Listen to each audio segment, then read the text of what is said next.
Assalamualaikum warahmatullahi wabarakatuh.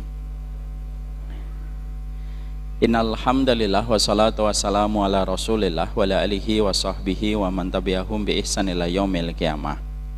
Kepada keluarga besar Masjid Al-Falah yang semoga senantiasa para pengurusnya dikuatkan oleh Allah, diikhlaskan, dan semoga Masjid Al-Falah bisa menjadi salah satu pelopor masjid yang mempersaudarakan di antara kaum muslimin.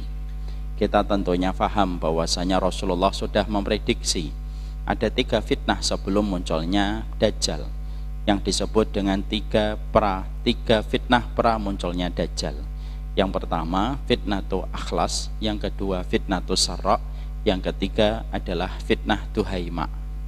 Fitnatu akhlas itu adalah fitnah perpecahan dan pertikaian yang melanda di antara kaum muslimin semenjak meninggalnya dan wafatnya Umar bin Khattab radhiyallahu anhu. Kita akan menjumpai banyak pertikaian dan banyak permusuhan yang terjadi dan menimpa kepada kaum muslimin. Dan ini merupakan salah satu fitnah yang terus bertahan sampai nanti munculnya puncak fitnah, yaitu yang bernama dengan Dajjal. Makanya fitnah ini sudah ada dari ratusan tahun yang lalu dan masih bertahan terus sampai sekarang. Sehingga terkadang masalah-masalah besar umat itu akhirnya teralihkan hanya karena kita sibuk dalam perkara-perkara perbedaan yang kita sikapi dengan sikap pertikaian dan permusuhan. Akhirnya masalah judi online hilang, masalah pembunuhan di mana-mana hilang, masalah perzinahan hilang, masalah korupsi jadi hilang, dan masalah beban umat yang semakin berat setiap waktunya jadi hilang dari setiap pembicaraan kita ketika kita sibuk bertikai antara sesama muslim dengan muslim. Padahal kondisi umat itu hari ini luar biasa. Kondisi mereka, keluarga yang terkena dan terlilit utang judi online sudah luar biasa, angkanya di mana-mana. Belum lagi kita sedih melihat pembunuhan di mana-mana. Ada seorang bapak bunuh anak, seorang wanita bunuh anaknya pula. Kita dapati pula ada seorang ibu membunuh anaknya juga. Kita dapati di mana-mana, dan itu merupakan PR besar bagi umat hari ini. Dan kita juga harus paham, hari ini dakwah terkadang belum bisa memberikan solusi atas seluruh persoalan serius yang melanda kepada umat. Makanya semoga kita ketika mendapati bahwasanya umat hari ini mendapati fitnatu akhlas, kita berusaha dan kita berupaya tidak termasuk pada pusaran fitnatu akhlas di antara sesama orang yang beriman. Ada fitnah yang kedua yang disebut dengan fitnah sarra, fitnah kelapangan, yang menjadikan akhirnya orang terobsesi dengan dunia dan tidak ada kata hentinya mengejar dunia, dan menjadikan dunia menjadi ambisi terbesar pada kehidupan. Bahkan yang paling menyedihkan, terkadang ibadah pun diniatkan untuk mendapatkan dunia, dan itu disebut dengan fitnatu sarra. Dan yang ketiga ada fitnah tuhaima. Fitnah tuhaima itu samarnya antara yang hak dengan yang batil, sampai kita tidak pernah tahu dengan mudah mana yang hak dan mana yang batil, karena pekatnya mendung yang menyelimuti pada kehidupan kita dan referensi kita, sampai akhirnya orang begitu sulit untuk membedakan antara yang benar dengan yang salah. Inilah 3 fitnah yang sudah disampaikan oleh baginda Nabi ketika beliau pernah menyampaikan masalah ini di atas mimbar dari habis subuh sampai menjelang maghrib, untuk menunjukkan perhatian Nabi kepada masalah fitnah. Dan kita sekarang berada pada zamannya, zaman yang sebenarnya dikhawatirkan oleh Rasulullah Sallallahu Alaihi Wasallam. Semoga dengan kita menyadari adanya 3 fitnah ini, kita tidak menambah pusaran fitnah itu. Kalau kita sadar ada fitnah atau akhlas, setidaknya kita tidak menambah pusaran fitnah ini semakin besar. Ketika kita faham ada fitnah atau sarra, setidaknya menjaga hati kita, menjaga keluarga kita, supaya mereka tidak menjadi budak-budak dunia yang menjadikan dunia itu menjadi obsesi terbesar pada kehidupan. Yang ketiga, kalau kita sadar adanya fitnah tuhaima, inilah yang menjadikan kita faham, mempelajari ilmu, mempelajari referensi sesuai dengan tuntunan kitabullah dan sunnah Rasulullah itu menjadi perkara wajib yang tidak bisa untuk ditawar kembali. Semoga kita dan para kaum muslimin diberikan keselamatan dari berbagai macam fitnah yang nampak dan tidak nampak. Dan semoga Masjid Al-Falah merupakan salah satu masjid yang semoga kita doakan menjadi pelopor masjid di Jakarta Timur, yang terus berupaya menjadikan masjid menjadi rumah besar yang sangat nyaman bagi setiap muslim di dalam koridor Ahlussunnah wal Jamaah. Amin insyaallah. Alhamdulillah, tentunya senantiasa kita bersyukur kepada Allah Subhanahu wa taala atas nikmat yang Allah berikan kepada kita, sehingga kita diberikan kenikmatan ilmu, sehingga kita berjumpa di taman ilmu. Ini merupakan sebuah aktivitas yang tidak boleh kita pandang sebelah mata. Aktivitas kita mencari ilmu merupakan salah satu aktivitas yang mengundang perhatian dari Allah, mengundang perhatian dari para malaikat, bahkan mengundang perhatian dari para binatang-binatang yang tersebar di sekitar kita. Bahkan binatang di laut pun yang kita tidak pernah berjumpa karena kita tidak pandai renang, itu pun mereka bereaksi dengan aktivitas ketika kita duduk di taman ilmu. Makanya para malaikat memintakan ampunan kepada mereka yang duduk di taman ilmu, sampai semut di dalam lubang pun memintakan ampunan kepada mereka yang duduk di taman ilmu, sampai ikan paus sekalipun yang ada di dalam samudra, mereka pun memintakan ampunan kepada mereka yang duduk di taman ilmu. Ini merupakan sebuah nikmat. Kalau kita duduk ikhlas, saya juga ikhlas ketika duduk di sini menyampaikan setiap kalimat dan nasihat yang disampaikan Allah dan Rasul-Nya, maka sesungguhnya nikmat ini tidak akan pernah terkurang. Nikmat ini tidak akan pernah menipis. Nikmat ini tidak akan pernah berpindah tangan. Nikmat ini akan kita bawa sampai nanti kita berjumpa dengan Allah dan semakin mendekatkan kita dengan surganya Allah. Semakin kita sering duduk di kajian dan taman ilmu karena ikhlasnya kita karena Allah, semakin dekatnya kita dengan surga dan semakin jauhnya kita dengan neraka. Dan itu menjadi sebuah kenikmatan besar, di mana kenikmatan ini baru nanti kita akan syukuri kalau kita sudah berada pada kehidupan kampung akhirat kita, ketika kita paham surga itu identik dengan ilmu sebagaimana ikan identik dengan airnya. Semoga Allah senantiasa berikan kepada kita ilmu pada setiap perjalanan kehidupan kita. Kesibukan kita dalam urusan duniawi, kesibukan kita dalam urusan profesi, semoga tidak mengalihkan kita dari perhatian kita kepada ilmu, karena sesungguhnya ilmu akan menghindarkan kita dari banyak benturan pada kehidupan kita, karena benturan pada kehidupan itu biasanya karena kita tidak mendapatkan ilmu yang menjadi petunjuk yang menyelamatkan kita dari benturan. Inilah yang menjadikan kita bersyukur atas kenikmatan ilmu yang Allah berikan, dan ketika kita masih digerakkan hatinya oleh Allah untuk duduk pada setiap taman ilmu, karena ini merupakan nikmat yang Allah tidak berikan kepada setiap hambanya dan Allah tidak berikan kepada setiap orang. Semoga Allah menjaga kita dengan memberikan kenikmatan ini, dan semoga kita senantiasa mendapatkan ilmu yang bermanfaat. Amin insyaallah. Sekarang mari kita mengkaji pada pembahasan kita pada kesempatan hari ini. Antum bawa kitab saya. Saya kitabnya ketinggalan di mobil. Syukran, jazakallahu khair.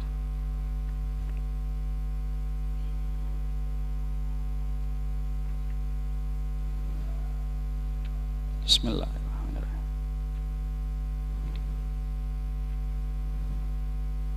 Kita sampai kepada doa Robbana yang ke-26 insyaallah.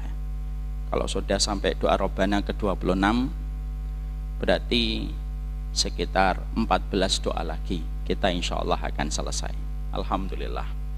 Jadi insyaallah nanti kita bisa berpindah kepada pembahasan kitab yang baru. Kalau pembahasan doa Robbana kita selesaikan insyaallah. Kita akan melanjutkan perjalanan kita mentadaburi setiap doa dengan sebuah alasan sederhana. Kita tidak ingin menjadi orang yang mabuk di dalam kita berdoa. Orang yang mabuk di dalam berdoa itu bukanlah orang yang minum khamr ketika mereka berdoa meminta kepada Allah. Memang betul itu disebut sebagai orang yang mabuk. Tapi termasuk orang yang mabuk di dalam berdoa itu adalah orang-orang yang mereka ketika berdoa tidak tahu artinya, tidak memahami bagaimana maknanya, tidak mengetahui bagaimana keutamaan yang ada pada doa itu. Dia hanya sekedar berdoa ataupun dia sekedar mengaminkan, maka kedudukannya itu sebagaimana orang yang mabuk di dalam berdoa. Dan itu senada dengan apa yang Allah sampaikan di dalam surat Al-Maidah, ya ayyuhalladzina amanu la taqrabus sholata wa antum sukara. Wahai orang yang beriman, janganlah kalian mendekati sholat ketika kalian dalam kondisi mabuk. Kenapa? Karena orang yang mabuk tidak mengerti apa yang dia ucapkan dan apa yang dia katakan di dalam sholatnya ketika mereka dalam kondisi mabuk. Inilah yang menjadikan kita jangan hanya melihat bahwasanya proses mabuknya kita itu hanya minum khamr lalu kita berdoa, tapi betul-betul kita berdoa, betul-betul memahami artinya, mengetahui maknanya. Karena doa tidak akan pernah dikabulkan dari hati yang lalai. Dan kapan biasanya kita itu lalai? Kalau kita berdoa tidak tahu apa yang kita minta dan makna dari doa yang kita baca kepada Allah. Akhirnya kita menjadi lalai dengan doa kita, dan akhirnya permintaan kita tidak dikabulkan oleh Allah ketika itu datang dari hati yang lalai kepada doa yang dia panjatkan kepada Allah.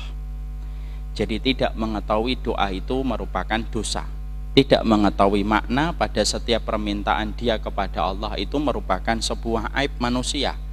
Bagaimana pada urusan kamu berdoa, kamu meminta sesuatu kepada Allah, kamu bisa mengucapkan doanya, tetapi kamu tidak bisa untuk mengetahui maknanya, bagaimana doa itu ketika turun, dan bagaimana doa itu bisa memberikan kepada kita keberkahan, kita tidak tahu. Dan itu termasuk aib besar seorang manusia di hadapan Allah ketika dia meminta. Orang yang ingin diberikan apa yang dia minta harus mengerti apa yang dia minta terlebih dahulu. Kalau ada anak kita minta sesuatu kepada kita, tapi dia muter-muter permintaannya dan tidak jelas, pasti kita tidak akan mengabulkan, karena kita tidak tahu dia itu meminta apa. Tapi kalau anak kita tahu apa yang dia minta, mengulang-ulang terus, dan dia konsisten untuk terus menyampaikan permintaan itu kepada kita, maka biasanya kita selaku orang tua akan mengabulkan dan memenuhi permintaan dari anak kita ketika anak kita paham apa yang dia minta kepada kita selaku orang tua. Nah, inilah yang menjadikan kita paham fikih doa itu penting. Sama pentingnya ketika kita memahami fikih salat kita, supaya betul-betul doa kita memiliki makna, doa kita bisa memberikan kebaikan dalam kehidupan kita. Karena pada dasarnya keberkahan hidup kita ketika doa kita dikabulkan oleh Allah, dan tidak barokahnya hidup kita ketika doa-doa kita tidak dikabulkan oleh Allah Subhanahu wa taala, dan itu problem besar bagi kehidupan orang yang beriman. Makanya Rasulullah menempatkan ada 4 musibah besar yang apabila menimpa kepada siapapun manusia, maka ini termasuk perkara musibah besar. Ada 4 perkara itu apa? 1, kalau orang mendapatkan ilmu tetapi ilmunya tidak bermanfaat untuknya, tidak merubah bagaimana sifat malamnya, tidak merubah bagaimana bermuamalah dia dengan keluarganya, tidak ada peningkatan apapun setelah dia mendapatkan ilmu, maka ini musibah pertama yang disebutkan oleh Rasulullah ketika Nabi meminta perlindungan dari perkara itu. Yang kedua, Nabi menyebutkan musibah yang kedua itu apa? Yaitu hati yang tidak pernah khusyuk. Kalau kita sholat, kalau kita melakukan ibadah, kita jarang sekali mampu menghadirkan Allah di dalam setiap ketaatan kita. Hati kita ini susah untuk khusyuk. Hati kita terbang kemana-mana dengan bayangan dan khayalan-khayalan yang jauh dari Allah Subhanahu wa ta'ala. Maka orang yang jarang bisa khusyuk dalam setiap kehidupannya, ini merupakan musibah besar, dan ini termasuk hukuman dari Allah. Karena hukuman dari Allah itu tidak selalu dijadikan daganganmu bangkrut. Hukuman dari Allah itu tidak dijadikan rumahmu yang besar menjadi kecil. Hukuman dari Allah itu tidak selalu ketika kita mendapatkan satu perkara yang merugikan kita. Tapi termasuk salah satu hukuman dari Allah itu apa? Kalau hati kita sudah tidak lagi mampu khusyuk di dalam kita menghadirkan Allah pada setiap keseharian kita ketika kita menjalani hidup. Sholat tidak khusyuk. Kalau sholat sudah tidak khusyuk, apalagi di luar sholat, maka mungkin dia tidak mengingat Allah kecuali hanyalah sedikit saja. Dan itu tanda satu musibah besar ketika manusia tidak mampu untuk mengkhusyukkan hatinya mengingat Allah. Itu yang kedua. Yang ketiga, termasuk salah satu di antara musibah besar itu apa? Orang yang mereka sudah menjadi pengekor hawa nafsunya. Dia terjajah dengan hawa nafsunya, dia mengikuti nafsunya setiap waktunya, setiap saatnya. Sehingga kita dapatkan hari ini nafsu mendominasi pada kehidupan kebanyakan manusia. Hari ini yang berzina bukan hanya mereka yang sudah dalam kondisi dewasa. Anak kecil pun sudah dalam kondisi banyak berzina. Orang tua pun ternyata kita mendapati banyak kabar, informasi yang menyedihkan. Banyak orang tua yang mereka terlibat perzinahan, dan tidak sedikit ada orang tua yang mati ketika habis melakukan perzinahan. Maka salah satu musibah besar itu apa? Kalau diri kita setiap waktunya didominasi dengan nafsu, kita mengekor pada nafsu setiap waktunya, maka itu musibah dalam kehidupan manusia. Yang keempat, kata Rasulullah, doa yang tidak dikabulkan itu termasuk musibah. Jadi siapapun manusia yang mendapatkan 4 perkara ini sebenarnya fix dan confirm dia sudah mendapatkan musibah pada dirinya. Walaupun mungkin kehidupan pekerjaannya biasa-biasa aja, walaupun mungkin dagangannya berjalan sukses, walaupun mungkin secara profit uangnya bertambah, tapi siapapun orang yang mampu menemukan 4 perkara ini pada dirinya, pada kehidupannya, sesungguhnya sebenarnya dia sudah mendapatkan hukuman dari Allah. Walaupun tampaknya secara penampakan mata, sekilas mata semuanya tampak biasa, tapi sebenarnya itu tidak biasa di hadapan Allah ketika orang sudah mendapatkan 4 ini. Ilmu yang tidak mengubah kita menjadi lebih baik. Yang kedua, yaitu hati yang tidak pernah khusyuk, sampai sholat pun susah khusyuk. Ya, sampai orang di depan Ka'bah pun masih memikirkan dosa, itu hati-hati. Kalau ada orang sudah di depan Ka'bah, antara jarak dirinya dengan Ka'bah hanya sejarak sejengkal tanah, lalu itu pun dia tidak mampu untuk khusyuk, berarti itu sudah hukuman berat yang Allah berikan kepada hidupnya, sampai hatinya tidak lagi mampu khusyuk. Yang ketiga, yaitu ketika didominasi dan terjajah oleh hawa nafsunya setiap waktunya. Dan yang keempat, ketika doanya sudah tidak ada lagi yang dikabulkan oleh Allah.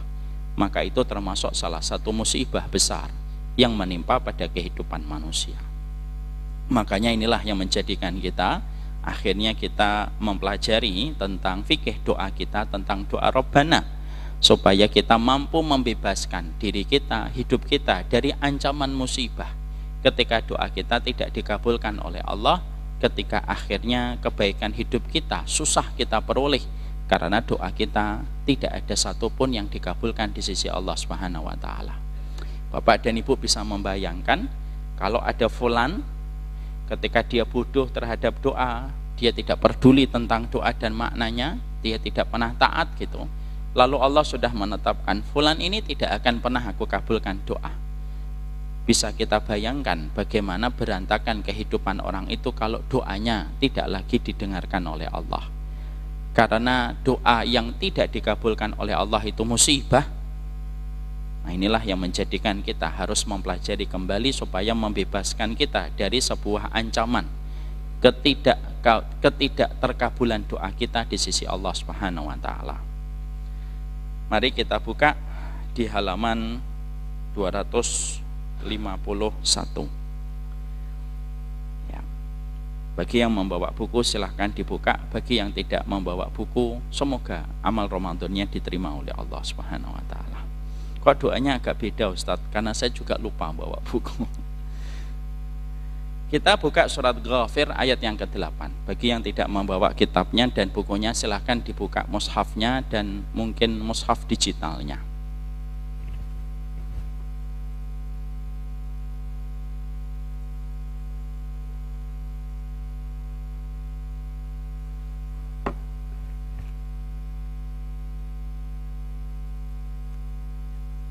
Bismillah. Di dalam surat Ghafir ayat yang ke-8, Allah menyampaikan pada ayat ini, Rabbana wa adkhilhum jannati adnil lati wa'adtahum wa man salaha min abaihim wa azwajihim wa dzurriyyatihim innaka antal azizul hakim. Allah menyampaikan dan mengabadikan sebuah doa yang indah yang Allah tetapkan di dalam surat Ghafir ayat yang ke-8. Wahai Rabb kami, masukkanlah mereka, orang-orang yang beriman, ke surga Aden yang telah Engkau janjikan kepada mereka, dan orang-orang yang solih di antara bapak-bapak mereka, dan istri-istri mereka dan keturunan mereka semuanya. Sesungguhnya Engkau Maha Perkasa lagi Maha Bijaksana. Inilah surat Ghafir ayat yang ke-8. Nanti surat ini, ayat ini tidak terlepas pada ayat yang ke-7 pada surat Ghafir. Mari kita bahas satu persatu. Sesungguhnya doa yang ada pada surat Ghafir ini, yang pertama saya ingin menyampaikan bahwasanya kalau kita membuka di dalam lembaran tafsir, kita akan menjumpai bahwasanya Rabbana wa adkhilhum jannati adnil lati wa'adtahum wa man salaha min abaihim wa azwajihim wa dzurriyyatihim. Sesungguhnya ini merupakan doa yang dipanjatkan oleh para malaikat yang memikul arsy yang agung ketika mereka memberikan doa dan memintakan kebaikan kepada setiap orang yang beriman. Ini doanya para malaikat. Jadi ini doa keluar dari lisannya para malaikat yang mereka tidak pernah bermaksiat kepada Allah. Ini menunjukkan Pak dan Ibu kepada kita bahwasanya para malaikat itu adalah makhluk yang paling memuliakan orang yang beriman. Dan tidak ada makhluk yang paling mencintai orang yang beriman setelah orang beriman mencintai sebagian orang beriman, kecuali adalah para malaikat. Makanya Mutarrif, salah satu ulama rahimahullahu ta'ala, mengatakan, Mutarrif itu mengatakan dengan perkataan yang sangat indah, sesungguhnya makhluk yang paling mencintai dan menginginkan kebaikan untuk orang yang beriman itu adalah para malaikat.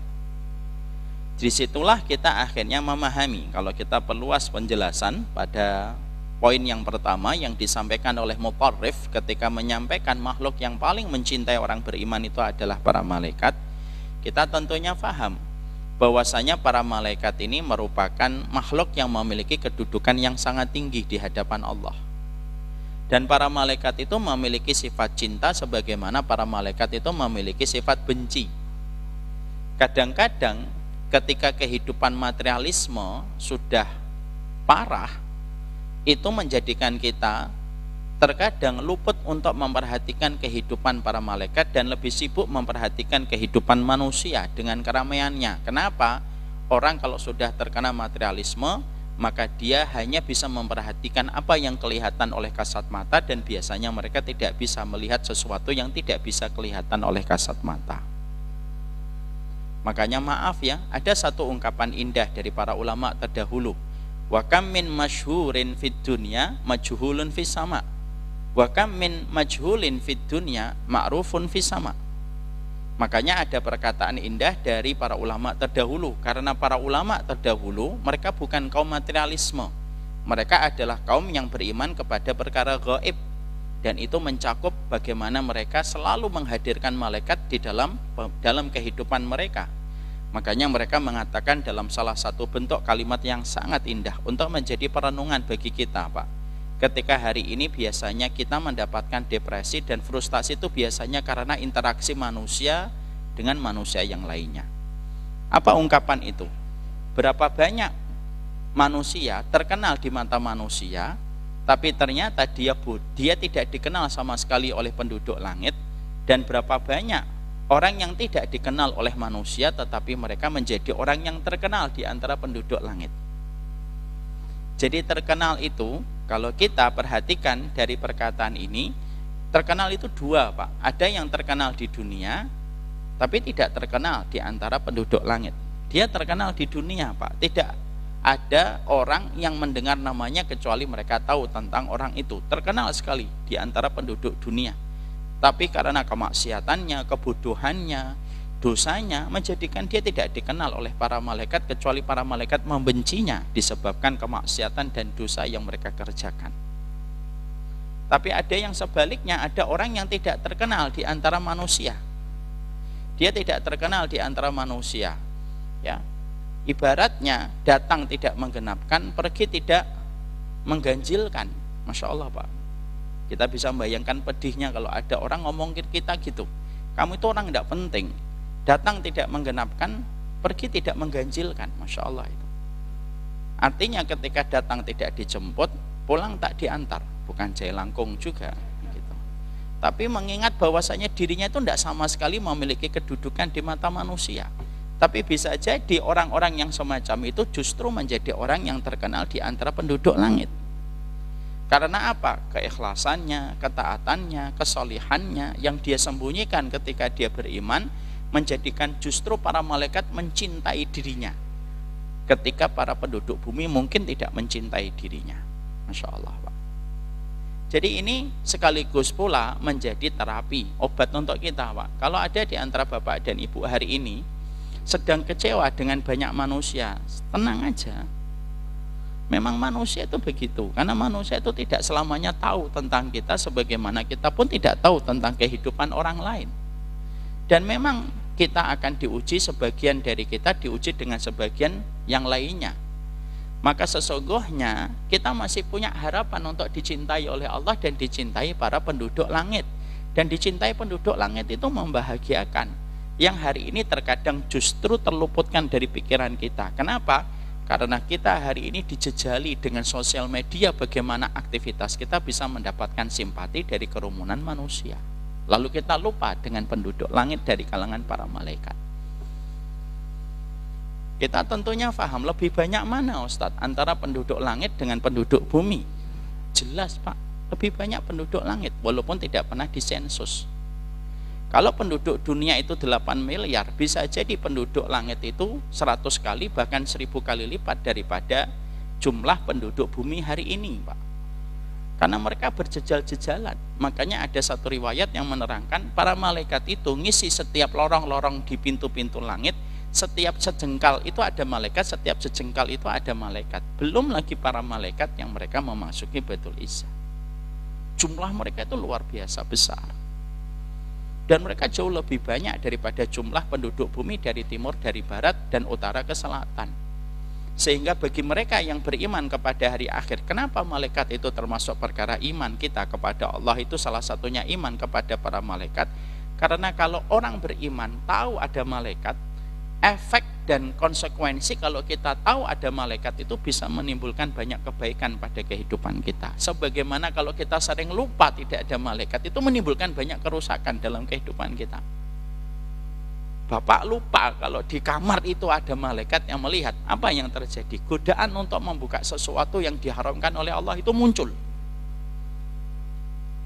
Ketika kita safar ke tempat yang jauh, lalu kita merasa tidak ada orang yang kenal kita di tempat perantauan, lalu kita merasa tidak ada malaikat yang menyaksikan kita, ma yalfidhu min qaulin illa ladaihi raqibun atid. Apa yang terjadi? Bisa jadi melakukan banyak dosa dan maksiat.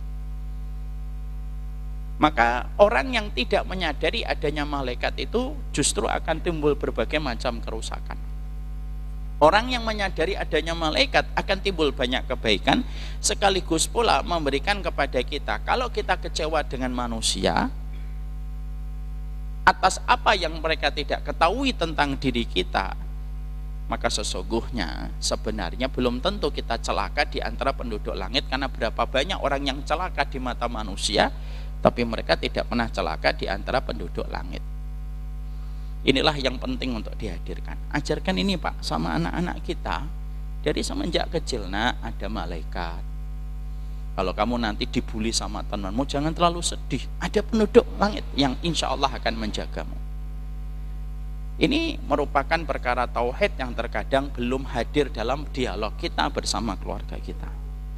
Para malaikat ini mereka memiliki rasa cinta Pak, dan mereka memiliki rasa ridho kepada kehidupan orang yang beriman. Jadi yang memiliki rasa cinta bukan hanya Romeo kepada Juliet, bukan hanya kepada Laila, bukan hanya Majnun kepada Laila. Tapi yang memiliki rasa cinta itu, para malaikat itu memiliki rasa cinta dengan versi-versi yang sesuai dengan keagungan para malaikat itu.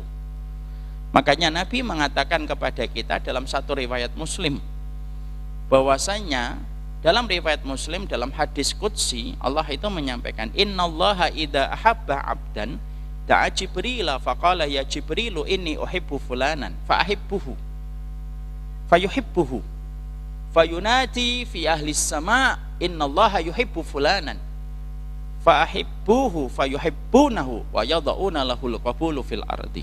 Mari kita perhatikan hadis qudsi, hadis yang disampaikan Allah secara langsung Pak.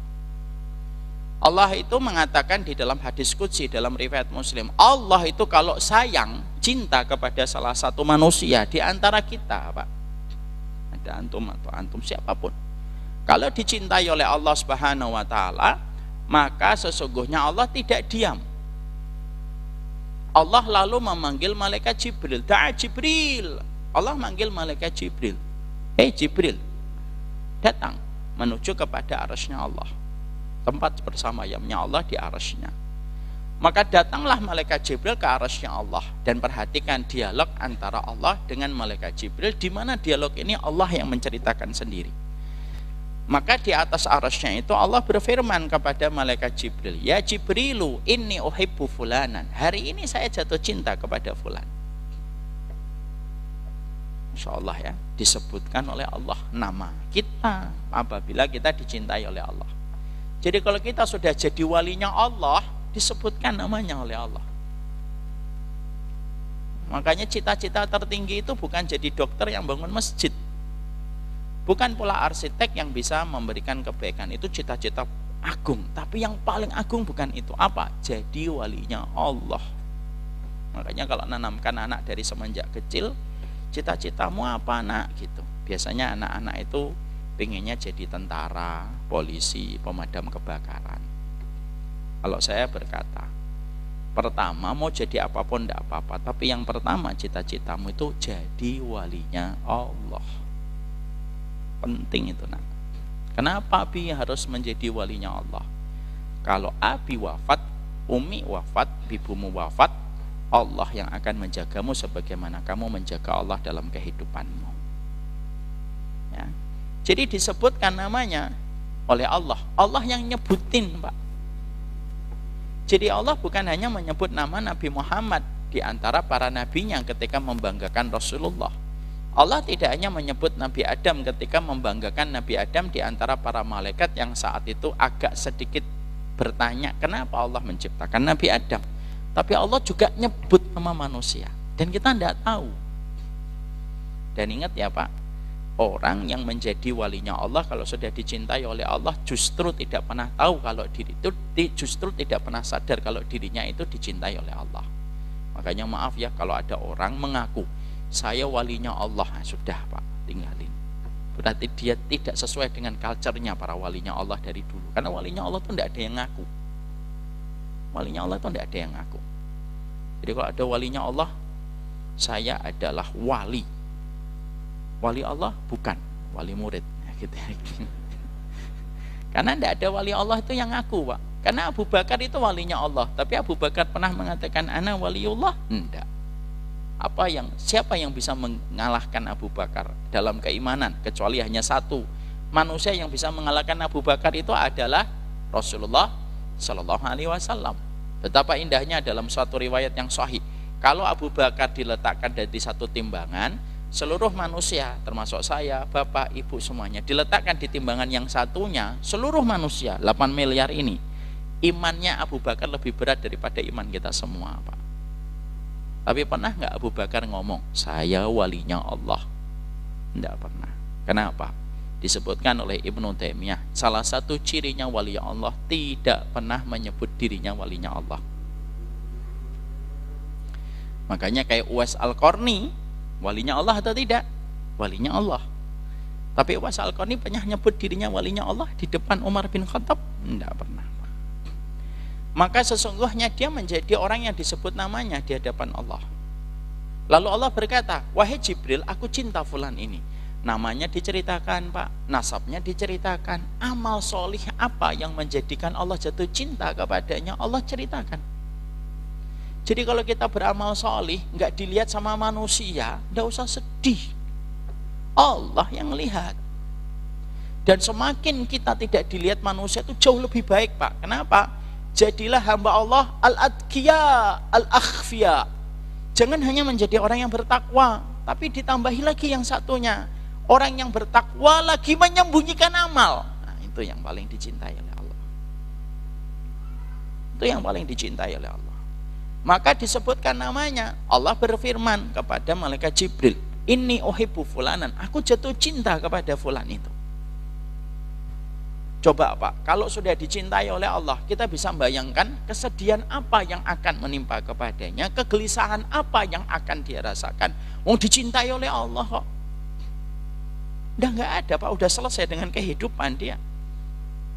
Makanya maaf ya, saya husnudon, jangan-jangan penduduk Palestina yang mereka begitu ringan menghadapi setiap musibah, jangan-jangan husnudon saya itu mereka itu adalah orang yang dicintai oleh Allah. Karena beban ujian berat yang mereka rasakan itu dihadapi oleh mereka dengan hati yang penuh dengan kekuatan serta kelapangan. Setelah itu Allah berfirman, fa'ahibbuhu ya Jibril, cintai dia wahai Jibril sebagaimana aku mencintainya, kata Allah. Sebagaimana aku mencintainya, cintailah dia wahai Jibril. Maka Jibril mencintai orang yang dicintai oleh Allah. Berhenti di situ? Enggak Pak, tidak berhenti di situ. Lalu malaikat Jibril turun dari arsy Allah itu, turun dia. Fayunati fi ahlis sama, ya ahlis sama, innallaha yuhibbu fulanan. Lalu malaikat Jibril turun. Lihat kronologisnya itu diceritakan detail oleh Allah dalam hadis qudsi Pak. Maka akhirnya malaikat Jibril setelah memproklamirkan dia cinta kepada nama yang Allah sebutkan, maka akhirnya malaikat Jibril tidak berhenti di situ. Ruhul Amin, pemilik malaikat yang sangat dicintai oleh Allah ini, lalu mengumumkan sebuah informasi kepada seluruh penduduk langit dari 7 lapis langit Pak. Karena langit ini ada 7 Pak, dan setiap langit dipenuhi dan dikerubuti oleh para malaikat. Maka para malaikat Jibril lalu berkata, ya Jibrilu, sudah isya, bismillah, ya ahlas sama, wahai penduduk langit, cintailah fulan ini. Fulan ini baru saja disebutkan Allah kepada diriku. Allah mencintai fulan ini. Cintailah fulan ini sebagaimana aku dan Allah mencintainya. Lalu akhirnya seluruh penduduk langit bergemuruh Pak. Seluruhnya bergemuruh. Dan mereka berkata, kami mencintai orang yang dicintai oleh Allah dan malaikat Jibril. Fayuhibbunahu, mereka mencintai orang itu. Wa yada'una lahul qabulu fil ardi, dan mereka meletakkan penerimaannya kepada orang itu, dan diperhatikan orang itu setiap waktunya oleh para malaikat setiap saat, dan tidak pernah luput dari pandangan mereka malaikat orang-orang itu kalau sudah dicintai oleh Allah. Bisa bayangkan Pak, ini konsep kalau bagi orang yang kufur kepada Allah, tidak ngerti, orang ateis tidak paham Pak. Konsep seindah ini itu hanya bisa dimengerti sama orang yang faham tentang perkara gaib ketika mengimaninya.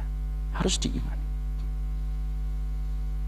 Kalau sudah dicintai malaikat itu apa akibatnya Ustaz? Nanti kita ceritakan insya Allah. Ini baru poin yang pertama. Jadi surat Ghafir ayat yang ke-8, di situ ada perkataan dari Mutarrif rahimahullahu ta'ala. Malaikat adalah makhluk yang paling sayang sama orang beriman. Makanya ketika mereka berdoa Rabbana wa adkhilhum jannati adnin, itu yang mendoakan para malaikat, saking begitu besar perhatian para malaikat kepada orang beriman. Jadi orang beriman itu tidak pernah rugi, tidak beriman itu menjadi pasti rugi. Allah alam bisawab. Kita teruskan habis sholat isya. Wassallallahu ala nabiyina Muhammad walhamdulillahirabbil alamin. Assalamualaikum warahmatullahi wabarakatuh.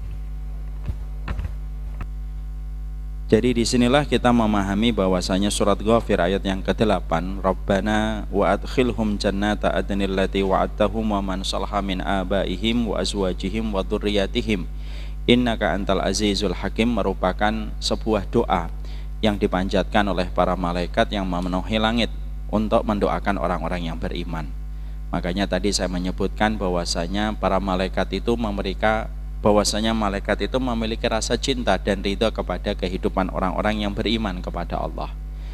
Makanya siapapun yang telah mendapatkan kecintaan dari para malaikat, mereka merupakan orang yang mendapatkan keberuntungan yang besar dalam kehidupan. Karena siapapun yang dicintai malaikat, sejatinya mereka pun dicintai oleh Allah Subhanahu wa taala. Kalau mungkin ada yang berkata, bagaimana caranya kita supaya kita mendapatkan kecintaan dari para malaikat ini? Sebenarnya ada sebuah doa yang sudah sering saya sampaikan pula pada kajian ini, tapi mungkin saya reminder ulang Ada sebuah doa dalam riwayat Imam Ahmad yang seharusnya kita tidak lupa dan harusnya kita ingat kepada doa ini, karena doa ini mencakup seluruh kebaikan sebuah cinta pada kehidupan manusia, yaitu ketika Rasulullah memberikan sebuah contoh dalam doa, Allahumma inni as'aluka hubbaka wa hubba man yuhibbuka wa hubba amalin yuqarribuni ila hubbika. Di dalam doa ini Rasulullah mengatakan, ya Allah, aku meminta kepadamu cintamu dan cinta orang yang mencintaimu. Cinta orang yang mencintaimu termasuk di dalamnya cintanya para malaikat, karena Rasulullah menggunakan bentuk kalimatnya wa hubba man yuhibbuka. Man itu meliputi manusia dan meliputi non manusia dari kalangan para malaikat dan jin, kalau mereka sama-sama mencintai Allah. Dan amalan yang paling dicintai oleh Allah yang mendekatkan kita kepada cintanya Allah. Makanya lazimi doa ini, karena sesungguhnya doa ini efeknya besar pada kehidupan, dan kita akan mendapatkan dahsyatnya ketika doa ini dikabulkan oleh Allah untuk kita. Maka kita mendapatkan kecintaan dari malaikat, dan malaikat kalau sudah mencintai kita menguatkan kita. Yang membuat kita ringan untuk menolak yang haram, para malaikat setelah penjagaan Allah kepada kita. Yang menjadikan kita mampu istiqomah di dalam melakukan ketaatan para malaikat, ketika para malaikat itu senantiasa menguatkan perjalanan kita untuk bisa memiliki sikap istiqomah. Semua kebaikan, semua ketaatan dalam kehidupan kita itu bagian dari pertolongan para malaikat kepada kita setelah Allah mencintai kita sebagai hambanya. Inilah betapa beruntungnya ketika kita termasuk orang yang terus ingin supaya kita mampu mendapatkan nama di antara para malaikat. Kalaupun kita tidak terkenal, jadi misalkan bapak dan ibu memiliki sosial media, misalkan memiliki sosial media, dan sosial medianya ternyata memang tidak terkenal di banyak orang, buat postingan, maka yang nge-view cuma satu, ya. Yang nge-like cuma satu, itu pun juga salah pencet gitu ya misalkan. Tidak usah sedih, karena pada dasarnya sesungguhnya tetap ada para malaikat ketika kita ikhlas bahwasanya malaikat akan melihat kita. Maka sesungguhnya beruntunglah mereka yang dicintai oleh para malaikat, karena sesungguhnya malaikat mendoakan mereka. Masih berkaitan pada poin yang pertama dalam surat Ghafir ayat yang ke-8, maka pertanyaan kita adalah, kenapa malaikat itu mendoakan supaya setiap keluarga mukmin itu nanti mereka berjumpa dalam kehidupan di akhirat? Makanya permintaan mereka itu apa? Rabbana wa adkhilhum jannati adnil lati wa'adtahum wa man shalaha min abaihim. Mari kita perhatikan doanya malaikat. Ya Allah, masukkanlah mereka orang yang beriman ke surga Aden. Wa man shalaha min abaihim, bersama dengan orang solih dari orang tua mereka, dari pasangan mereka dan keturunan mereka. Kenapa malaikat itu mendoakan bahwasanya orang mukmin itu bukan hanya didoakan istiqomah. Orang mukmin itu bukan hanya didoakan oleh para malaikat diampuni dosanya dan diberikan oleh Allah konsistensi dan istiqomah. Tapi malaikat di dalam surat Ghafir ayat yang ke-8 itu berdoa. Nanti orang mukmin itu semoga orang mukmin orang itu ketemu lagi dengan istrinya, ketemu lagi dengan suaminya, ketemu lagi dengan orang tuanya, ketemu lagi dengan keturunannya. Kenapa para malaikat fokus mereka memilih doa ini kepada orang mukmin nanti ketika di akhirat? Karena malaikat itu tahu kebahagiaan setelah kita ketemu dengan Allah dan Rasul, kebahagiaan yang paling besar itu bertemu kembali dengan keluarga kita tercinta. Dan malaikat tahu kalau ada orang mukmin kok mereka terpisah dengan keluarganya, itu merupakan salah satu bagian berat dalam kehidupan orang mukmin di akhirat. Makanya malaikat itu doanya menggambarkan bagaimana malaikat itu kan tahu urusan akhirat. Makanya malaikat itu mengatakan apa? Doanya apa? Doanya malaikat tidak mengatakan, ya Allah jadikan orang mukmin ketemu dengan bidadari. Ya Allah jadikan orang mukmin mereka mendapatkan rumah yang megah ataupun istana yang besar. Enggak. Doanya malaikat adalah Rabbana wa adkhilhum jannata adnil lati wa'adtahum wa man shalaha min abaihim. Malaikat tahu bahwasanya nikmat yang paling besar di akhirat setelah ketemu Allah, setelah ketemu Nabi, itu kenikmatan ketika kita sama keluarga, Pak. Makanya sedih kalau kita hidup pada kehidupan di dunia Kalau kita punya keluarga, sudah tidak satu visi lagi untuk berjumpa di akhirat. Itu menyedihkan. Karena malaikat itu menggambarkan di dalam doa ini bahwasanya salah satu nikmat puncak nanti di akhirat itu ya ketemu dengan keluarga lagi. Makanya malaikat betul-betul meminta supaya orang-orang beriman itu tidak dipisahkan dari keluarga mereka. Jangan sampai fulan itu pisah sama istrinya nanti di akhirat. Jangan sampai anaknya pisah dengan orang tuanya. Jangan sampai orang tuanya pisah dengan anaknya. Dan yang mendoakan dan memperhatikan kita sedetail ini tuh para malaikat. Bapak punya sahabat, belum tentu mendoakan ini untuk kita. Ya. Kita punya teman akrab, belum tentu mendoakan ini kepada kita. Karena bisa jadi sahabat kita tidak paham tentang perkara apa yang terjadi di akhirat. Maka sesungguhnya para malaikat itu mendoakan ini karena mereka tahu hakikat kenikmatan di akhirat itu berjumpa kembali dengan keluarga, Pak. Saya ambilkan sebuah ala sabilil misal, saya ambilkan sebuah analogi sederhana. Bapak tidak pernah ke Madinah ketika di musim dingin. Saya orang yang misalkan pernah musim dingin di Madinah. Bagaimana musim dingin itu menusuk sampai tulang gitu. Kalau sedang berada pada puncaknya musim dingin, bahkan terkadang kita bisa mimisan. Maka ketika saya mendengar Bapak mau pergi ke Madinah pada puncak musim dingin, biasanya itu di bulan November, Desember gitu. Puncak-puncaknya musim dingin. Lalu Bapak ngabarin saya, Ustaz, saya mau pergi umroh. Saya insya Allah di Madinah seminggu. Tanggal berapa, Pak? Akhir November. Saya tahu itu puncak musim dingin, Pak. Kira-kira doa saya apa pertama kali, Pak? Semoga Bapak staminanya sehat. Dan semoga Bapak nanti mampu untuk bertahan di cuaca ekstrim dinginnya kota Madinah. Kenapa doa saya tentang itu? Karena saya tahu apa yang terjadi dan apa kondisi di Madinah ketika di bulan November. Sama, itulah malaikat, Pak. Kenapa malaikat tidak mendoakan kita dapat hurun in? Doain saya dapat bidadari. Walaupun bidadari termasuk salah satu kenikmatan, betul. Tapi kenapa malaikat tidak menyebutkan itu untuk kita? Karena sesungguhnya permintaan itu lebih rendah dibandingkan permintaan yang paling penting. Apa itu? Permintaan ketika ketemu kembali dengan keluarga. Itu menjadikan kita harus mengerti kalau malaikat saja yang tidak termasuk keluarga kita secara nasab, ternyata mereka peduli dengan pertemuan kita dengan keluarga kita. Loh, kita kok dalam hidup di dunia ini tidak peduli dengan keluarga kita untuk ketemu lagi di akhirat? Berarti bodoh kita sudah akut. Jadi kalau ada seorang bapak tidak pernah peduli apakah nanti ketemu anaknya ataukah tidak di akhirat.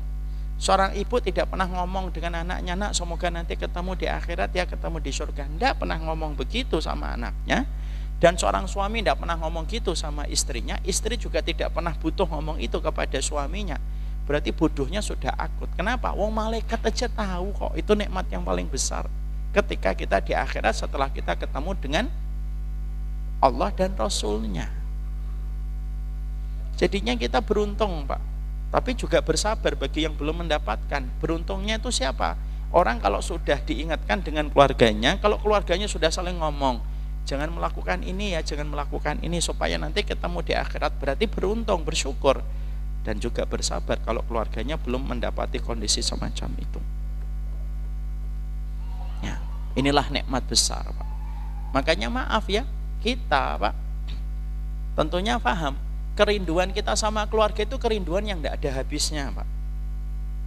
Demi Allah itu. Bapak saya tanya, berapa tahun ditinggalkan ibunya kalau yang ibunya sudah meninggal dunia? Ada yang 15 tahun, ada yang 10 tahun. Saya sudah 10 tahun, Pak. Rasa rindu nggak pernah hilang, Pak. Secantik apapun istri di mata saya, dan istri saya itu paling cantik. Maaf ya, Pak, di mata saya. Miss Universe akhirat saya ya istri saya. Tapi kecantikan istri saya tidak akan pernah mampu menghapuskan bagaimana tetap rindunya saya kepada ibu saya. Karena rindu sama keluarga itu rindu yang tidak mampu terhapuskan dengan apapun.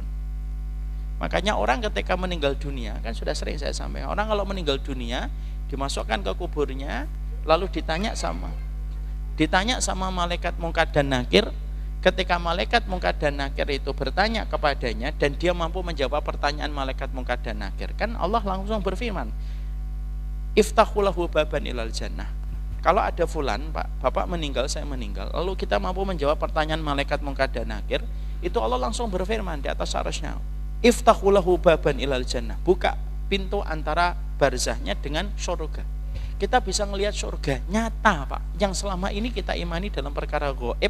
Kalau di akhirat, di barzakh langsung kelihatan, cuma belum bisa dapat akses masuk karena nunggu pengadilan hisab, tapi sudah kelihatan.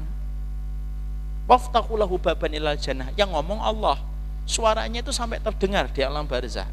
Dalam satu riwayat dari Bara' bin Azib.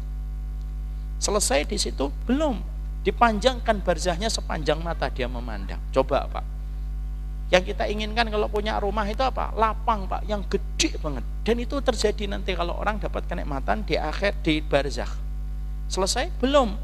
Nanti datang kepadanya seseorang yang begitu rupawan, yang dia bertanya, man anta, siapa kamu? Ana amaluka sholih, saya amalmu yang sholih. Ini sholatmu, ini puasamu, ini baik sangkamu sama mukmin. Ini ketika kamu menjaga kehormatan mukmin, ini ketika kamu tidak ghibah, ini ketika kamu tidak menghujat, ini ketika kamu tidak gampang nyesatin, ini saya. Dan terus kamu ngapain? Akan menemani kamu sampai hari kiamat. Coba, Pak, sudah dapat 3 kenikmatan gede banget.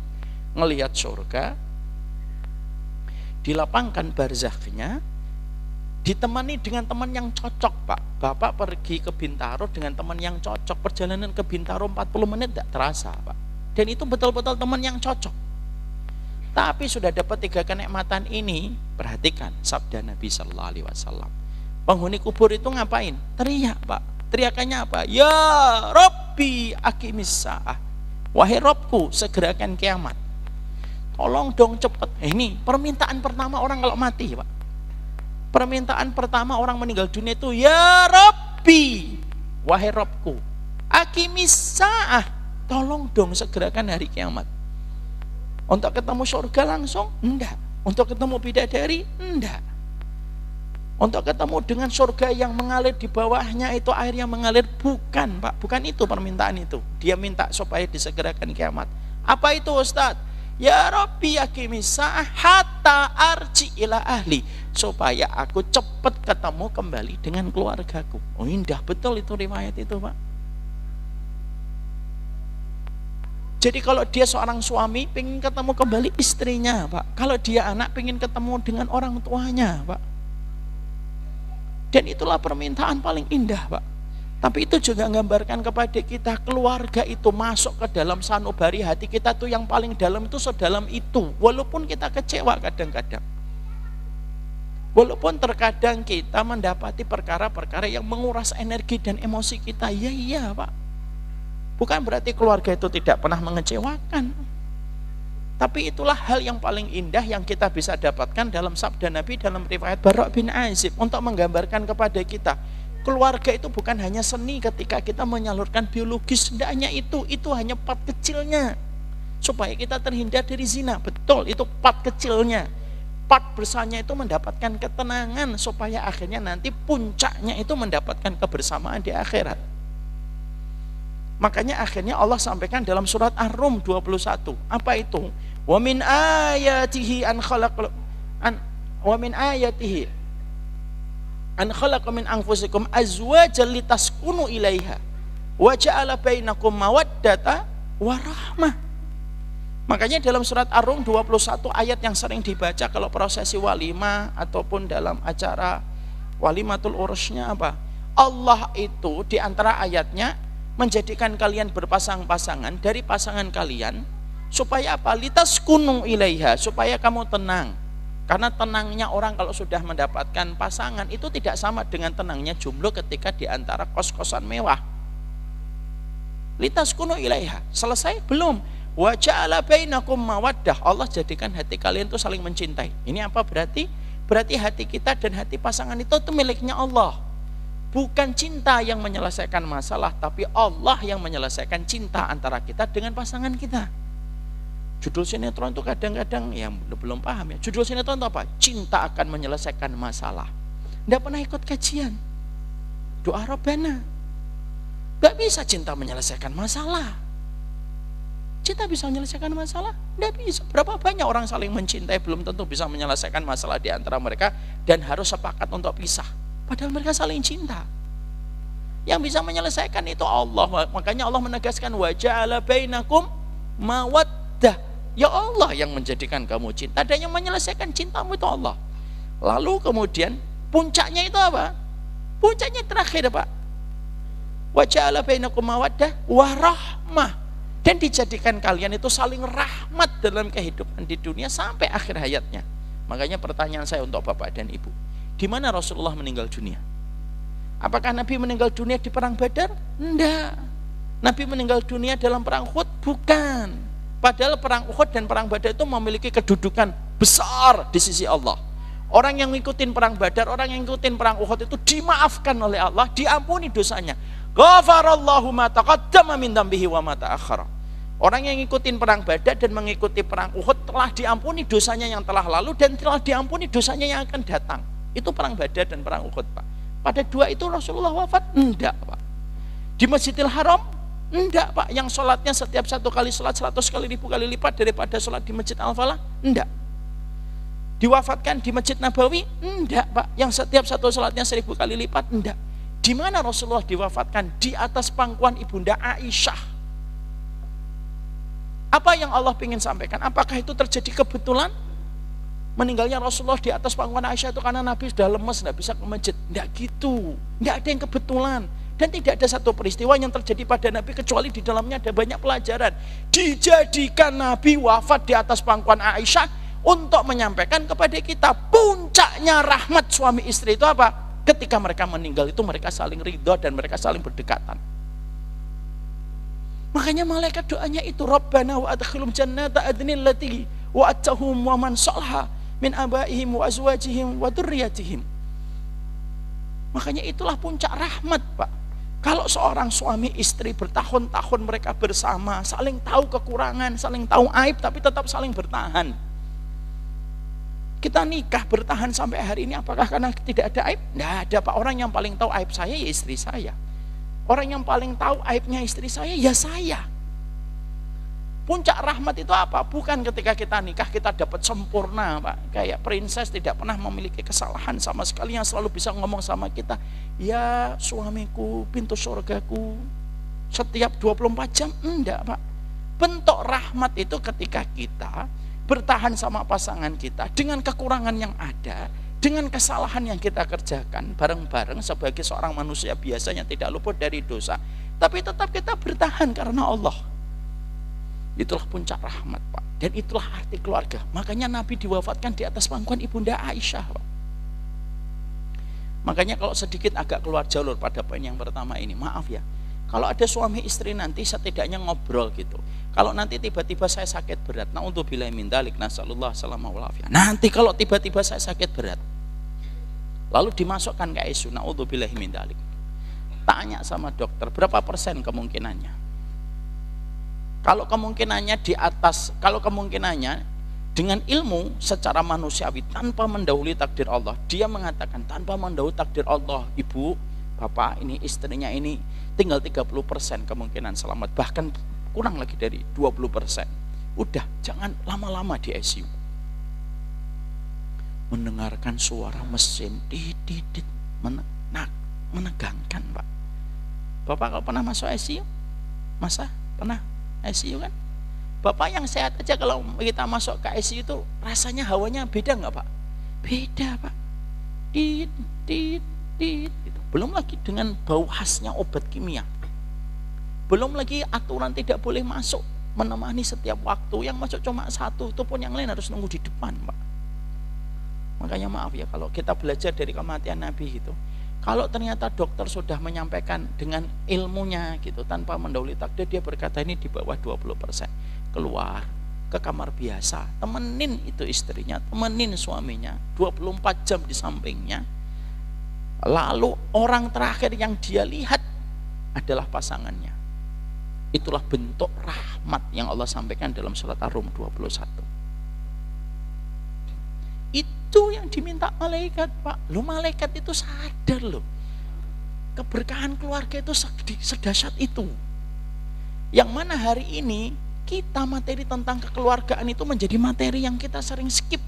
Orang mau nikah yang dibicarakan gedung, orang mau nikah yang dibicarakan tentang pakaiannya, orang ketika mau nikah yang dibicarakan tentang undangannya. Tapi ilmu apa yang harus dia pelajari ketika sebelum menikah, dan apa fikih yang harus dia mengerti ketika sebelum menikah, skip. Lah terus piye coba? Kalau memahami teknik mesin saja, teknik mesin ada di sini yang dulu fakultas teknik mesin, masya Allah, tidak usah takut, saya tidak mengatakan dosa. Teknik mesin itu belajar berapa tahun, akhi? 5. Standarnya 4. Beliau berarti senang belajar. 5 tahun. Hanya mempelajari teknik mesin benda mati itu 5 tahun. Berarti berapa semester? 10 semester beliau. Hanya mempelajari benda mati, ya atau tidak, akhi? Tidak dinamis. Itu ternyata 10 semester, terevaluasi setiap semesternya, dan harus mengajukan skripsi untuk mengevaluasi proses belajarnya selama 4 tahun atau 5 tahun untuk memahami mesin, Pak. Loh, apalagi memahami tentang seseorang wanita, seorang laki-laki yang dinamis, yang hatinya bisa berubah, yang fitnah bisa datang kapan saja. Lalu kita tidak belajar karena kita tidak punya keinginan untuk berjumpa kembali di akhirat. Berarti kita ditampar oleh Allah dengan surat Ghafir ayat yang ke-8. Malaikat ngomong sama kamu, lu malaikat aja tahu kok. Padahal malaikat itu tidak punya keluarga, Pak. Malaikat tidak punya nasab, malaikat tidak punya bapak, malaikat tidak punya ibu, malaikat tidak punya anak, malaikat tidak pernah punya kemampuan biologis. Loh, malaikat yang tidak paham, tidak punya keluarga aja tahu tentang arti keluarga. Loh, kita yang Allah berikan akal, Allah berikan bapak, Allah berikan ibu, Allah berikan keluarga kepada kita, lalu kita tidak peduli untuk kita ketemu, kita disentil sama malaikat ini. Loh, malaikat aja mendoakan kamu ketemu kok. Lah kamu jadi bapak kok nggak pernah berdoa supaya ketemu keluarga? Berapa purnama kamu melewati malam tapi kamu nggak berdoa supaya ketemu lagi dengan anakmu fulan, anakmu fulanah, anakmu fulan. Padahal malaikat mendoakan kamu setiap waktu supaya kamu ketemu kembali dengan keluarga. Itu menunjukkan kepada kita dahsyatnya masalah keluarga itu. Ya, ini poin yang pertama. Jadi ini menunjukkan kepada kita bahwasanya inilah malaikat, Pak. Jadi malaikat di pintu-pintu langit mendoakan kita, Pak, memintakan ampunan untuk engkau, memberikan istiqomah kepada kita, Pak. Makanya menjadi orang beriman itu tidak pernah rugi. Menjadi orang solih itu tidak pernah rugi, Pak. Belum lagi nanti ketika kita solih di hadapan Allah, orang yang tahiyat itu pun mendoakan orang solih. Dari seluruh dunia datang untuk mendoakan yang solih, dan siapapun yang solih mendapatkan doa itu. Itulah dahsyatnya ketika kita mengetahui perkara ini. Malaikat tidak punya istri, tidak punya suami, tidak punya anak, tapi doanya tentang istri, anak kita, dan bapak ibu kita. Itu luar biasa itu. Jangan sampai kita sudah melewati surat Ghafir ayat ke-8 masih aja tidak berdoa untuk anak. Doalah. Makanya kita, Pak, simpel. Laki-laki yang baik itu simpel, Pak. Perempuan yang baik itu juga simpel. Apa laki-laki yang baik? Laki-laki yang baik itu laki-laki yang tidak gampang mengancam istrinya dengan tidak ridho. Laki-laki yang baik itu laki-laki yang mereka itu tidak gampang untuk mengancam istrinya dengan kata tidak memberikan mengancam istrinya dengan ketidakridhoan. Jadilah laki-laki yang gampang ngasih ridho, Pak. Kenapa, Pak? Ridho itu dimiliki kita, Pak. Di pundak kita itu ada kata ridho. Kita boleh kecewa, kita boleh marah, tapi jangan sampai kita gampang mengatakan saya tidak ridho sama kamu. Jangan, Pak. Bu, apa tega kita? Apa tega kita ngancam ibu dari anak-anak kita dengan kalimat tidak ridho yang akan mengancam dia dekat dengan neraka? Marah boleh, kecewa silahkan, tapi jangan sampai kita menjadi laki-laki yang hilang kebaikannya ketika kita akhirnya sering mengancam pasangan kita dengan kata tidak ridho. Marah-marahlah, Pak. Tidak usah ditutupi dengan kalimat dah ya, saya tidak ridho kamu. Janganlah. Malaikat aja mendoakan kita kumpul, Pak. Loh, kalau ada suami sudah mengancam dan mengatakan saya tidak ridho sama kamu, berarti sudah menjauhkan istrinya dari surga. Ya, jadi laki-laki yang gampang ngasih ridho. Istri pun simple, Pak. Istri itu gampang. Puncak tertinggi seorang wanita itu satu, Pak, dapat ridho suami. Sudah itu. Bukan ketika dia punya bisnis online, bukan ketika dia punya bisnis skincare, bukan pula ketika dia mampu untuk mengelola bisnisnya dengan omset miliaran. Enggak. Puncak tertinggi seorang wanita itu ketika dia mendapatkan ridho dari suaminya. Enak kalau dia ini udah ketemu. Suaminya gampang ngasih ridho, istrinya tahu tugas terberat dia ketika hidup adalah mencari ridhonya suami, karena Allah meletakkan ridhonya Allah pada ridhonya suami, supaya gampang ketemu di akhirat. Supaya gampang ketemu di akhirat. Bukan berarti tidak pernah bertengkar, Pak. Ya, bertengkarlah. Orang yang soleh bukan berarti tidak pernah bertengkar. Nanti kita akan terangkan, Pak. Nanti kita akan terangkan surat Ghafir ini kaitannya dengan surat Ghafir ayat yang ke-7. Di situ nanti akan kelihatan bahwasanya orang mukmin yang didoakan pada surat Ghafir ayat yang ke-8 ini bukan berarti tidak pernah punya kesalahan. Nanti pada poin ketiga atau keempat. Tapi kita poin yang pertama akhirnya kita paham. Itulah yang dinamakan dengan doa yang indah yang Allah sampaikan, dan Allah bukan Allah sampaikan, Allah abadikan dari doanya para malaikat. Tidurlah dalam kondisi kita selalu ridho sama istri, dan jadilah seorang istri yang paham.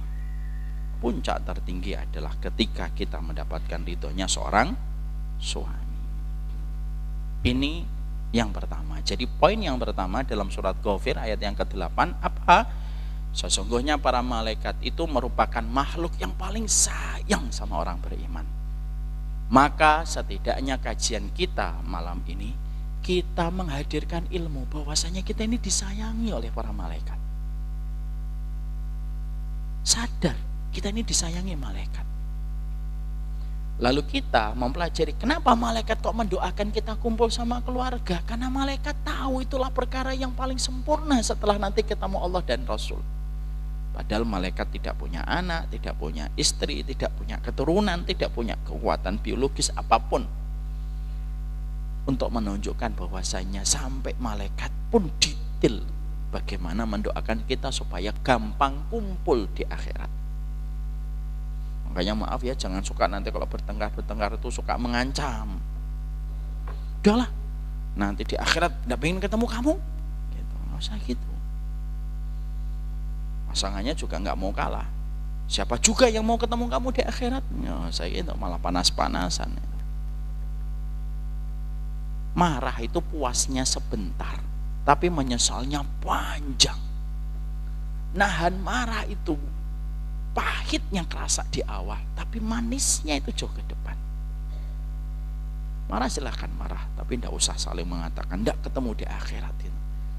Ini berarti bodohnya sudah akut ini, karena malaikat saja mendoakan kita kumpul. Paham di sini, Pak? Indah atau tidak Islam? Indah, Pak. Makanya ketika orang barat sudah tidak lagi peduli keluarga, rugi, Pak. Peradaban mereka pasti hancur sebentar lagi, saya yakin itu. Karena keluarga itu sudah tidak dapat lagi kedudukan dan positioning di kehidupan mereka, kan? Ngapain punya keluarga? Wong zina bisa kok. Ibarat kata, ngapain melihara kambing kalau makan sate? Kan gitu bagi mereka. Kalau cuma makan sate, ngapain melihara kambing? Itu kan perkataan orang yang ingin menikmati zina terus. Makanya akhirnya kita sering jumpai kan, anak tidak tahu siapa bapak dan ibunya. Bahkan ada satu acara bagaimana seorang anak dites DNA lagi untuk dipastikan apakah itu keturunan mereka atau keturunan selingkuhannya. Loh, acaranya itu acara nasional, TV nasional itu. Saking begitu parahnya mereka dalam masalah keluarga. Makanya akhirnya orang barat, orang Eropa, jangan heran kalau kita mendapati mereka memanggil nama bapak itu ya nama panggilannya gitu. Ya namanya John ya dipanggil John. John mau kemana John? Mau ke warteg gitu kan gitu. Panggil John. Nggak ada namanya my father, daddy, where you going gitu. Nggak ada. George, where you going? padahal bapaknya. Makanya betul rata kita mendapati, kalau saya melihat di YouTube, para mu'alaf Eropa setelah mereka masuk Islam, mereka merasakan kedamaian yang tidak pernah mereka rasakan dalam seumur hidup mereka. Salah satunya apa? Masalah keluarga. Makanya Bapak dan Ibu, nikmatin, walaupun terkadang mungkin pasangan kita belum sempurna di mata kita, sebagaimana kita juga belum sempurna di mata pasangan kita, setidaknya kita bersyukur. Kenapa? Masih banyak Pak di luar sana yang mereka diuji dengan pasangannya yang tidak beriman, diuji dengan orang tuanya yang tidak beriman, Pak. Kita bisa membayangkan beratnya seseorang anak, dia beriman, mu'alaf, misalkan orang tuanya belum mu'alaf. Apa enggak tiap hari deg-degan itu? Kalau sampai akhirnya nanti orang tuanya wafat dalam kondisi tidak mau bersyahadat, berat. Setidak-tidak sempurnanya pasangan kita dan orang tua kita hari ini ketika mereka melakukan kebaikan dan sunnah, setidaknya kita syukuri dulu. Setidaknya mereka tetap beriman kepada Allah dan Rasulnya. Ya. Kalau kita kurang dihargai oleh keluarga, mungkin cara kita kurang menghargai keluarga kita. Tuh ada kucing lagi manggil keluarganya, ya kan? Barakallahu fikum. Dan apa-apa Pak, dia lagi nyari istrinya Pak. Semoga Allah memberikan keberkahan untuk kehidupan kita, insya Allah. Kita akan lanjutkan nanti. Poin yang kedua apa Ustadz? Poin yang ketiga apa? Poin yang keempat apa? Poin yang kelima apa? Insya Allah. Insya Allah kita akan bahas Rabu depan. Ya, kalau tidak ada udzur. Ya, jangan ada yang berkata dalam hatinya, benar pekan depan Ustadz, nanti libur gitu. Husnudon sama guru, dosa seudon sama guru. Ya, saya udzur pasti juga karena ada udzurnya dan tidak sengaja dan tidak disengaja untuk misalkan memang sengaja libur, enggak. Insya Allah moga-moga pekan depan tidak ada udzur, ya. Insya Allah semoga Allah memberkahi kita. Kita ini sudah hampir setahun ya Pak ya, semenjak pasca pandemi ya. Sebelum pandemi kita sudah bertahun-tahun dan alhamdulillah semoga kita mampu mendapatkan keberkahan dalam setiap kehidupan kita. Moga-moga semakin banyak hal berkah yang kita petik dalam setiap kajian Rabu malam bersama dengan Masjid Al-Falah. Insya Allah ini yang dapat saya sampaikan. Dalam pertemuan berikutnya kita akan lanjutkan surat Ghafir ayat yang ke-8, surat indah dari Allah, ketika Allah menceritakan kepada kita betapa cintanya malaikat kepada kita, sampai para malaikat itu mendoakan kita supaya kita lekas berjumpa kembali dengan keluarga kita di akhirat. Sallallahu ala nabiyina Muhammad. Karena pembahasannya baru 1 poin, kita pending pertanyaannya. Insya Allah kita akan buka pertanyaan kalau 5 poin ini sudah kita pelajari. Barakallahu fikum, ini yang dapat saya sampaikan. Semoga Bapak dan Ibu diberikan kesehatan oleh Allah. Semoga para laki-laki di sini adalah para laki-laki yang mudah memberi ridho kepada istrinya. Amin. Saya tanya sama ibu-ibu, suaminya yang di sini gampang ngasih ridho atau tidak, Bu? Gampang, insyaallah. Yang jawab bapak-bapak. Ya. Inilah bahwasanya laki-laki itu terkadang memanipulasi kondisi dan keadaan. Dan saya tanya, apakah bapak istrinya adalah orang yang sadar bahwasanya puncak tertinggi dalam kehidupan mereka mencari ridho? Bapak-bapak menjawab dengan senyuman, ya. Semoga bapak-bapak dikuatkan hatinya oleh Allah. Barakallahu fikum, ini yang dapat saya sampaikan. Kita lanjutkan pertemuan kembali pekan depan. Wassallallahu ala nabiyina Muhammad. Subhanakallahumma wa bihamdika asyhadu an la ilaha illa anta astaghfiruka wa atubu ilaik. Saya serahkan kembali kepada Bapak kita tercinta Pak Haiban.